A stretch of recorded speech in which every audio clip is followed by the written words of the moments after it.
She had commanded armies. She had ruled cities. Her image once appeared on coins, a symbol of sovereignty. After Rome defeated her, she was not executed. She was stripped, chained, and marched through the streets as a living object, while tens of thousands watched. This was not cruelty by accident. It was law, it was policy, and it happened to queens. They didn't simply kill defeated queens. Rome turned them into living trophies, public proof that resistance could be stripped of dignity and displayed before a city of millions. The spectacle was deliberate. The law made it possible. The crowd provided the witness. The result should make us uncomfortable.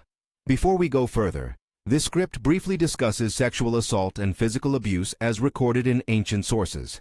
The language that follows is clinical and condemnatory. Under Roman law, a captured enemy was not merely an unfortunate opponent of the state. In legal terms, he or she fell outside the protections that Rome extended to its own citizens. The ius gentium, the law of nations, governed relations with foreigners and provided a legal justification for treating prisoners as spoils. Jurists and magistrates could consign a defeated king to chains, a queen to public display, a people to slavery. These were not always ad hoc outrages, but acts that fit within an accepted legal vocabulary of victory and property. A Roman triumph did not occur in a legal vacuum. It was the theatrical conclusion of a legal process: capture, transfer to Roman custody, adjudication by magistrates, and finally, the public confirmation that the victor now held dominion. The triumph itself was the state's most concentrated expression of that power. Ancient writers such as Livy and Plutarch describe a procession that unfolded like a ritual argument about status. The victorious general moved slowly through Rome's main avenues, a long, deliberate advance over several hours and sometimes several miles, culminating at the Temple of Jupiter on the Capitoline Hill. Behind the general marched spoils, treasures, standards, exotic animals, and, centrally for our purpose, the living prisoners of war. They were shown to the Roman people as proof that the general's victory had turned enemies into objects within Roman control. The routinized display transformed private defeat into public pedagogy. Here is what happens to those who oppose Rome. If you enjoy deep dives into ancient history that pull no punches, subscribe and stay with this one. The policy reached its most symbolic and painful expression when those paraded were not anonymous soldiers, but rulers, and especially when they were women whose status had placed them above ordinary captives. Look at 5 emblematic stories and the sources that preserve them: Zenobia of Palmyra, Boudica of the Iceni, Vercingetorix the Gallic leader, Jugurtha of Numidia, and Simon Bar Giora from Judea. Each story is different in detail, but together they disclose an intended pattern: humiliation as a tool of statecraft. Zenobia's case sits at the crossroads of power, performance, and ambiguity. In the 3rd century, Zenobia built Palmyra into a formidable state in the eastern provinces, challenging Rome's authority under Emperor Aurelian. Ancient accounts, notably later histories such as the Historia Augusta and other chroniclers, depict her capture and subsequent transfer to Rome. Some sources say she was led through the streets wearing lavish ornaments. Others specify that the jewels were turned into shackles, an image that resonated because it reframed signs of sovereignty as instruments of bondage. The detail of gilded chains is attested in later tradition and appears in several accounts. Historians remain careful about the exact phrasing and the degree of ornamentation, but the symbolic contrast is unmistakable. The symbols of a queen's independence become the apparatus of her subjugation. The story does not end with the parade. Several sources suggest Aurelian spared her life and allowed her to live in Italy, perhaps in an estate, which some modern historians interpret as clemency. But clemency in this context was complicated. To live on a Roman estate, under the emperor's gaze and with the memory of the procession still fresh in the public mind, is not simply to be spared. It is to be kept as a living reminder that Rome determines who may remain in power. The legal and social elements combine. Zenobia is shown, judged, and then confined within a Roman framework that repurposes mercy as another instrument of humiliation. Where the ancient record is unclear about the precise terms of her later life, historians rightly note the ambiguity. Sparing a queen's life could be both an act of political calculation and a final act of domination. The English-speaking world often knows Boudica as a figure of national resistance. Tacitus records her story with moral outrage and political concern. Cassius Dio offers another version with overlapping details. According to ancient testimony, the immediate cause of her revolt was not a battlefield defeat, but a public violation. Roman officials seized the estates of her late husband, Prasutagus, ignored his will, and treated Boudica and her family as disposable. Tacitus states that she was publicly flogged and that her daughters were sexually assaulted, acts intended in Roman terms to humiliate a rebel family and to signal the consequences of defiance. This is the point at which the historical record forces us to confront the deliberate use of gendered violence as an instrument of control. Tacitus's account is emphatic that the humiliation was public and calculated. The corporal punishment and sexual violence were meant to terrorize the native population and to strip leadership of its dignity. But the action backfired. Boudica responded with a massive uprising that sacked Roman towns, Camulodunum, Colchester, Londinium, and Verulamium, and wreaked devastation across Roman Britain for a time. The narrative Tacitus constructs stresses that humiliation produced resistance rather than submission. Rather than erasing Boudica's authority, Roman treatment concretized her role as a symbol of anti-Roman fury. Compare that political dynamism with other examples where humiliation culminated not in renewed defiance, but in a calculated ritual of annihilation. Vercingetorix, the Gallic commander who unified many tribes against Julius Caesar, surrendered at Alesia and was taken to Rome. Plutarch and other Roman writers relate how he was paraded in Caesar's triumph and later executed. The triumph turned him into a spectacle. The leader who had almost broken Roman domination was reduced to a single, consumable image for the Roman populace.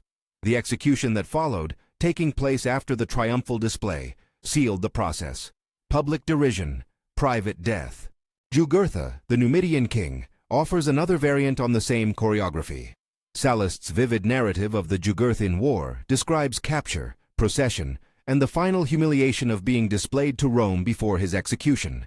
In his case, the triumph was not merely celebration, but also juridical theater. The foreign king, once sovereign, was reclassified in front of witnesses as a defeated man, fit for execution according to the victor's judgment. Simon Bar Giura's fate in the wake of the Jewish war follows this grim script. Josephus writes that after his capture he was paraded in Rome and then put to death. The Roman crowd had watched the spectacle. The private end that followed confirmed Rome's ability to transform resistance into a public lesson. The Mamertine prison, the Tullianum, figures repeatedly in these narratives as the dark locus where many of these condemned leaders ended their lives. Ancient chroniclers point to that grim cell beneath the Capitoline as the place where the city turned ceremony into cruelty. These episodes show a recurring pattern. There is no single uniform Roman method applied identically to every captive. Sources vary and practices evolved across centuries, yet a trend emerges in the records. The combination of legal marginalization, theatrical parading, and ritualized termination was an intentional political formula. The law permitted the captivity. The triumph dramatized it. The prison finalized it. The moral economy of such practices was clear. Humiliation deterred resistance by converting private rulers into public exemplars. Gender shaped these dynamics in painful ways. When a king was paraded, his loss could be read as military success, and his execution could be framed as punishment for rebellion. When a queen or a woman of royal status was involved, however, the public nature of the humiliation assumed another dimension.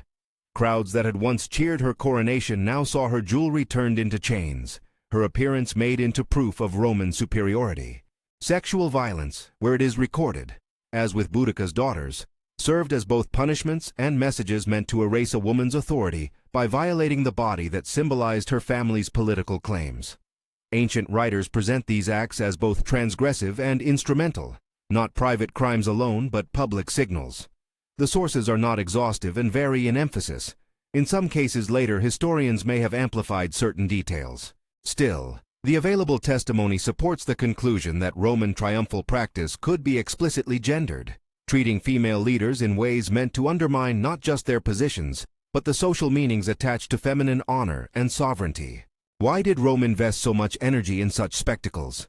The triumph performed a cluster of political functions. It consolidated the general's reputation and linked his victory to divine favor in the eyes of the people. It served as a rehearsal of imperial ideology. Rome is just, Rome is powerful, Rome absorbs and repurposes the world. It also functioned as a deterrent. The sight of a leader reduced to a chained figure, or of a royal insignia displayed as loot, was intended to shape political calculations elsewhere. The next ruler, witnessing the fate of the defeated, might be less inclined to oppose Rome. But theatrical punishment had moral costs, costs the ancients sometimes acknowledged and that later readers cannot ignore. For the Roman audience, inclinations toward triumphal jubilation were often tempered by commentators who noted the empire's human price. Some ancient moralists and philosophers criticized excesses. Modern historians likewise urge caution in reading the triumph as mere entertainment. It mattered that a public festival of joy sat above the private ruin or execution of another human being. When spectacle and sovereignty meet, the dignity of the defeated becomes raw material for the victor's narrative. This is why the titles promise that what Roman soldiers did to captured queens will disgust you is not sensation for sensation's sake. It is a moral response grounded in evidence. The disgust is an ethical reaction to systemic humiliation performed in the name of law and statecraft. The sources record public floggings, shows of chains, parades that reduced living rulers to objects, and executions following the applause. Tacitus, Sallust, Josephus, Plutarch, and other ancient writers preserve particular stories. Historians must weigh their biases, rhetorical aims, and occasional sympathy with imperial power. But even allowing for those complexities, the pattern of legal disqualification, theatrical display, and calculated punishment is real and recurring. We must also be careful not to universalize. Not every defeated queen met the same fate. Outcomes ranged from execution to exile, from harsh public humiliation to surprisingly lenient treatment. The records can be murky, disputed, or contradictory.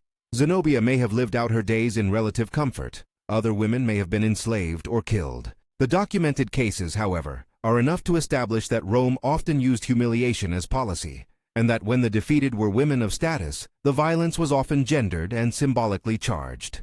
Finally, a sober reflection. Triumphs were, for Romans, moments of pride and political consolidation.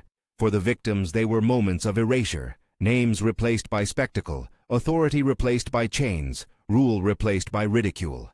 To look at these events only as ancient curiosities is to miss that they were deliberate acts of power, law and pageantry fused into a single instrument of dominance. The sentimental gloss of mercy after a parade does not erase the fact that emancipation, exile, or life in a villa could itself be a secondary form of coercion, a way to manage conquered figures while denying them their former dignity. If this shocked you, watch the playlist on Roman triumphs and the costs of empire, and consider sharing this with someone who wants to understand how law, theater, and violence once combined to secure an empire.